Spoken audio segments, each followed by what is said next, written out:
Hello, people on the Comfort Food Quest. I'm Mr. Spork, and these are Mr. Spork's hands. It is wintry and rainy, sleety, snowy, blizzardy, whatever else is going on out there. Whatever you got going on in your neighborhood, I've got a hot cup of tea to take the edge off of that. But I want some comfort food too, and it doesn't get much more comfort food in North America than good old-fashioned meatloaf. Now, I got to say, I have evolved beyond the big 3-pound hunk of tightly packed meat, usually shoved in a loaf pan, kind of swimming in its own juices. That's just not who I am anymore.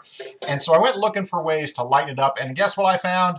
I'm going to use oatmeal in my meatloaf. Yes, oatmeal. Hang on, bear with me. There is a long history in using grains and meats together. You see it in the UK in sausage recipes, black pudding recipes. You see it in the Middle East when they make kibbeh using bulgur and ground lamb. And you even see it in one of the more unexpected places I found. Cincinnati, Ohio apparently has a historic German population, and they have come up with something called Geta. Now, it's spelled Goetta if you go looking for it online. But Geta, my old German friends assure me, is how it's pronounced. And it is a mix of ground pork or ground pork and beef mixed with steel cut oats, of all things. The crunchy, hard steel cut oats. And it works out to something kind of like an interesting breakfast sausage, they tell me. So way to go, old Germans in Cincinnati, Ohio. Interesting approach. A lot of times when people see grains and meats together in a recipe, the immediate answer to why they would do that, which always it fascinates me, that's why I go looking for these stories, they would say that it was to stretch the meat and extend the amount of meat you had to eat. And while that might be true kind of in the modern era, if you look over all of time and if you've ever thrashed your own wheat, you know grains aren't always the easiest thing in the world to get compared to meat. So I think there's another reason why it started, and I think it's that the grains soak up all those extra juices that would otherwise be swimming in that pan of meat. I mean, granted, you can make a great gravy with them, but I think in the old times, they used grains and meats together so that nothing was lost. It was a very frugal approach. So you can actually take 1 pound of meat, like I'm going to do today, and turn it into a 2¼ pound meatloaf. But you've got to do some other tricks and flavor enhancements to get there. So basically, what I've got here is 125 grams of old-fashioned oats. You could certainly use minute oats or instant oats. In this context, they all work fine. Minute oats and instant oats, by the way, are just old-fashioned oats that have been steamed at the factory. So, but with all the liquid and all the cooking time, any of those will work. Anything you've got in your pantry will work. Just don't accidentally grab the apple cinnamon instant packets that you got for your kids. Those might not be the greatest things. I don't know, maybe an apple cinnamon oatmeal loaf might work. I don't know. If you try it and it works, let me know down below. So I've got the oats in here. I've got a big fat onion. I got 4 cloves of fresh garlic, and I got a celery stick and a half or so. I'm going to whir them all down in the food processor and get them in there. But before I do that, I want to get a little bit more flavor into these oats. The first thing I'm going to do is some good solid dark soy. I'm going to put about 3 tablespoons in here. To tell you the truth, I'm doing a little bit of a re-edit right now. I screwed up something on the edit. So pretend like you just saw me put 3 tablespoons of soy sauce in here, showing all the secrets of the man behind the curtain here. And another product that I use is liquid smoke. Now, if you don't like liquid smoke, you can just leave it out. And I've blacked out the brand name here. That's called Greeking, by the way. You black out a brand name. I learned that from Alton Brown on TV set one time. Basically, Greeking, not because this is a good or bad product, but because liquid smoke is pretty much all the same. At least every one I've ever tried, they're all the same. So whatever you've got available to you. If you're going to use liquid smoke, though, for this volume, 2 or 3 drops is all you need. Do not go nuts with this. If you don't want to use this product and you still want to get some smoke in there, another trick that you could use if you've got some chipotle peppers. Chipotle is packed in adobo sauce. You could take a spoonful of that sauce or even one of the peppers and mince it. Well, the peppers, it's going to add a little bit of heat to it, but I think a little bit it's going to add that smoky character. That's another nice twist if you want it. Or as I say, you can just leave it all out. So I've got to get these vegetables whirred down in the food processor. I'll get them into the oatmeal, and I'll show you how we proceed after that. Hey, just one more little quick re-edit that I forgot. I think I've lost my editing brain this morning. A lot of times you'll see in recipes that they will pre-cook the vegetables before they go into the meatloaf. And while that might work for some of the other recipes, in this case, I don't want to lose those juices. I want those juices that would otherwise cook out to go into those oats and add more flavor to the meatloaf. I've got those vegetables all chopped up reasonably fine. Not super fine, but not a mush either. I'm going to stir them up. And you can see that there's already some liquid coming off of those vegetables, and the oats are picking it right up. And I happen to know that you need just a little bit more moisture, even though the meat's going to exude a lot of juices, just a little bit more. You could certainly take, if you had them, 2 or 3 mushrooms and throw them into your vegetable mix. Remember, mushrooms are almost all water. That would work perfectly well. I just didn't happen to have any today, so I'm going to do just a couple little dashes of my homemade stock, which has mushrooms and all kinds of other goodness in it. I actually use Marmite. The tiny little spoonful of Marmite is my secret ingredient for my vegetable stock. That is going to be good flavor right there, but we want to get some spices in as well. Got just a tiny little bit of paprika. I'm going to call that a tablespoon of paprika there. I like a little bit of heat, so I'm going to go with probably half a tablespoon of chili flakes. Get them in there. And I don't have any salt anywhere other than the soy, but the soy, of course, is going to be salty. So I don't want to go crazy, but one of the main reasons people end up with less than interesting meatloafs is because they don't salt the meat enough. You really do need some salt. Meat needs it to come out, so always salt your meats well. That's a half a teaspoon extra on top of the soy that we've got there. And now let's talk about the meat. This I am using tonight is pork, because that's what I've got and that's what's cheap up here. You could certainly use beef as well, and you can even use turkey or chicken, but if you're going to use a ground poultry, you've got some issues there because those are usually very lean, and there's a trick that you can use if you're going to use ground poultry, and that is to take a packet of plain old gelatin. Don't try this with cherry jello, that would be horrible. But if you take a packet of gelatin, probably not even a full pack, probably half a pack. This is, I don't know how much this is. This is about 10 grams, so you probably only need about 5-6 grams, about half a packet of this. Bloom this in a tablespoon of water, or you could, for that matter, bloom it in your soy sauce and mix that in. The gelatin will help if you're going to use a ground poultry product, but you don't really need it because there's enough fat in the pork or the beef. Now, I want to talk about my pork here. This literally came straight out of my own grinder. I started with a whole piece of meat, so I don't have 1,000 different animals mixed in. I think that's kind of important to grind your own meat. And also, I'm very careful not to handle it too much. When you work meat manually or forming a loaf or what have you, you end up tightening up the structure, and it ends up being really dense and really uninteresting. This, having just literally fallen out of the grinder and into the pot, and I'll even tell you that this actually was frozen. After I ground a big piece, I froze it with, again, out handling it too much. When you defrost it, as long as you haven't worked it, it's still nice and loose, and I'd almost call this fluffy, if you want to think of it that way. But you see that that nice open texture is going to translate into a nice open texture in your meatloaf. And for you economical sorts, or as people call me, you cheap sorts like me, you'll notice that I am almost doubling the volume of meatloaf I've got going on here. It's probably going to make a 2.25 pound meatloaf out of 1 pound of ground meat. One thing I will do differently if I'm using beef instead of pork is that I will get just a tiny little bit of tomato paste in there. That seems to really help out beef along. Not really that necessary with pork. And again, in keeping with the handling gently theme, I'm just going to very gently bring this together and try not to work that meat too much. Again, the big mistake people make a lot of times when they're handling meat, ground meat especially, is that they overwork it. And I'm not going to actually fully mix this because, again, we're about to form it into a loaf for cooking, but I'm not trying to mix it all right now. I just want to get it stirred together, and now this is kind of important to make this work with the oats. I'm going to walk away. I'm going to put this in the refrigerator for probably at least half an hour, if not an hour, and let all those flavors kind of get to know each other. I'll show you how to form it and how I cook it on a rack here in just a little bit.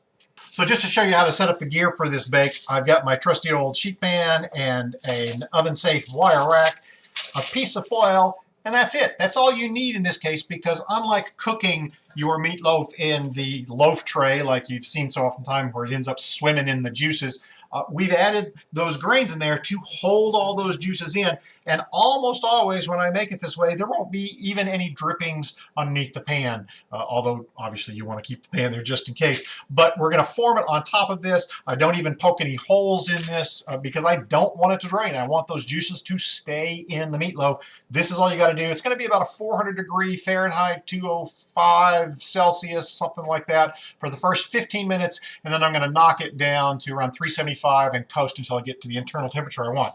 That's the setup. I'll show you how to form the loaf in just a second. Okay, here we go. We've had some time in the fridge for those flavors to come together. We got to do one more thing. You want to do this right as you're about to form the loaf. Got some cornstarch here. This is just a little bit of extra insurance to make sure that it's all going to stick together. If you can keep from shoving the cornstarch all over your sweater, you'll do better. But that's probably a good tablespoon of cornstarch in there. Grab my plastic spatula and work it in, again, trying to be as gentle as we can. But that will just make sure that we absolutely hold every last bit of that moisture in there. Anything that may not get caught by the oats and the vegetables. Well, of course, the vegetables are getting off their moisture, but this is pretty much ready to form. And the way I do it, I just go over to the side of the bowl. It's like making one giant canal here in the middle of the bowl. Over onto my prepared tray, see if I can get it to come out. This is going to be a disaster, but you know, that's what YouTube is for, right? Let me get this on here. There. Come on, come on. There we go. See, I told you. All right, out of the bowl, so we're in good shape there now. You got your clean hands, get it formed, and another reason I should say I like doing this freeform rather than in a pan is I've got more surface area, so that means I can use more of the delicious sauce I'm going to make to put over the top of this. So traditional, good old-fashioned mom's homemade meatloaf sauce. It's ketchup, brown sugar, Worcestershire, a few other little things. I'll make a batch of that for you in a second. But by keeping the sides available for you to brush with that sauce, you're going to do better. All right, so there we go. Notice that I never really packed it. I never really scrunched it together. Trust me, it will hold together. But one more layer of insurance, if you've got the time, you can do all of this ahead. This can go back in the refrigerator, or even if you're in a hurry, the freezer for about 20 minutes. But if you're going to make this in the afternoon for dinner later tonight, throw it in the fridge. Just let it chill together, because you will not hurt anything by doing that for maybe 4 or 5, 6 hours ahead of time. And as I say, if you're in a hurry and you really want some insurance that it's going to hold together just enough, freezer for about 15-20 minutes, which is what I'm going to do. Clean my hands, and I'll be back to show you how to make that sauce. I have tried to fancy up the sauce that goes on the outside of meatloaf several times, and you know what? Every single time I try to get all creative and put some interesting new flavor into it, it just fails miserably. Just make it the old school way, which is nothing more than about a cup of ketchup that I've got in here. I've got about a quarter cup of brown sugar. I've got a good tablespoon and a quarter of Worcestershire sauce, and then as much hot sauce as you want. This is my own homemade stuff. I call it my Curious Orange. Really nothing to it, nothing more than ground chilies, vinegar, and salt. If you guys want a video, leave me a comment down below and I'll make a video of how to do it. But it's that simple, and this is all to taste. That's probably going to be a good 2 tablespoons in there. That's all we need. If you want a little bit of smoke, this is where you can go again with your liquid smoke and put a drop or 2 in there. I'm going to leave that out this time simply because I've got liquid smoke in the meatloaf itself. And you're just going to bring this up to heat. Super, super simple. Might need just a little bit of water to thin it out, but we're going to bring this up to temperature so that that sugar dissolves. That sugar, of course, is what's going to caramelize on the outside of the meatloaf. You're going to paint it onto the meatloaf in 3/3. You're going to do 1/3 when it's still raw and going into the oven. About 20 minutes later, when you knock the oven temperature down, you're going to do the second third and paint it on, because you want that first layer to kind of dry out, shellac on. And then the third layer, third of this sauce I put on in about the last 5 or 10 minutes, just to make it nice and sticky and gluey. But that's it. That's all there is to the sauce. And quite honestly, don't try to get fancy, because this tastes just fine. Okay, the sauce is ready. The meatloaf is well chilled. Just going to paint on that first third of the sauce. Kind of figure out about how much a third of it is. There we go. And I will get this into that 400-degree Fahrenheit, 205 Celsius oven for about 15 or 20 minutes. I'll pull it out, show you what it looks like when I do the second layer of glaze. Okay, here we are 15 minutes into the first bake. As you can see, that first layer is starting to kind of shellac on there really well. I'm going to go on with my second layer, smooth it out, and we're going to go back in. Now I'm going to lower the oven from 400 down to about 375 Fahrenheit and let it go for probably another 20 to 25 minutes before I come back and put my third layer on. Okay, here we are, the final hurdle for meatloaf glazing. I'm going to put that last little bit on there. As you can see, it's really crisping up nice. And you're probably asking, well, geez, how much time has it been? Well, you know, it's going to vary every single time, quite frankly. So the only sure way is, of course, to use an internal temperature. I'll take that here in just a second as soon as I get this last layer of delicious glaze on there. There was a big long thread in one of the food forums that I frequent the other day talking about how to keep your food warm when you're cooking it because it was getting cold at the table for this guy. The number one answer for me, at least, is to get good, heavy, thick plates that are oven safe, and you can get them cheaply at the restaurant supply store. Don't order them online. They're too heavy to ship. I've even seen some of the big online vendors charging double and triple what they should be. You can get them about $4 a plate, a case of 12 for about 50 bucks. And because they're restaurant plates, they keep the designs around for years and years and years. So if you break one 5 or 10 years later, which I've certainly done, you go back, and as long as you remember the model and make, you can usually get a replacement for it because obviously restaurants don't want to have to change out their entire line when they need a new plate. The meatloaf is done. Let me go grab it out of the oven. So here we are out of the oven. As you can see, that glaze is colored up nicely. It temped out at about 165, 170 when I pulled it. I need really to let it sit to firm up and solidify, because you'll notice down at the bottom there's not a drop of juice. It all stayed in the meatloaf. This is how you make a 2 1/4 pound meatloaf out of 1 pound of meat. Keep all those juices in. It's going to be delicious. For you guys, because you're special and because I'm hungry, I'm going to break my own rule. I'm going to go ahead and cut into it just to show you what that internal texture looks like. As I say, it's not going to hold together really well because it needs that cooling time.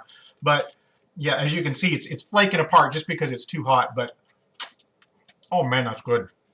Look at that last slice was kind of a massive fail, but that's what you get when you've got hot meatloaf and a hungry cook. So here, I just cut another one. We've had, I don't know, 10 minutes of cooling. You can see it holds together now a whole heck of a lot better. That first 10, 15 minutes of cooling is pretty important if you want it to stay together. But as you can see, the texture is not dense at all. I can tell you when you go into it with a fork, it holds together just the right amount. It's not too stiff. It's not too loose. I quite like it. And you'd never know that there were oats in there because they've picked up all that flavor, all those juices. I want to show you a better shot of my meatloaf once I followed my own rule and let it cool down a little bit. Even though all the juices came out of the meat and those vegetables, those oats and the cornstarch does indeed hold it together. As you can see, it holds together in a nice, cohesive, sliceable slice, as long as you give it time out of the oven to cool down a little bit. 15 minutes, maybe 30 minutes, depending on exactly how juicy your meat was to begin with, but it will hold together. And certainly the next day, once it's chilled down, if you chill it in the fridge, that'll make some really nice slices for maybe meatloaf sandwiches, something along those lines. I do appreciate you liking and thumbs upping and tweety book snapping and all that other crazy social media stuff. Share the word. Let people know I'm out here doing this. If you haven't already, please do subscribe. That's that much more important to us YouTubers these days because we got to have a certain number to stay in the loop. And as always, if you can take the 30 seconds to watch the ad that runs after this, that throws a few pennies in my pocket, and I really do appreciate that. So, guys, until next time, I am Mr. Spork. These are Mr. Spork's very sticky hands. It's time for dinner. A little bit of braised cabbage, some mashed potatoes that I made. Got that video coming up for you, and, of course, this beautiful, delicious meatloaf. We'll see you next time. Cheers.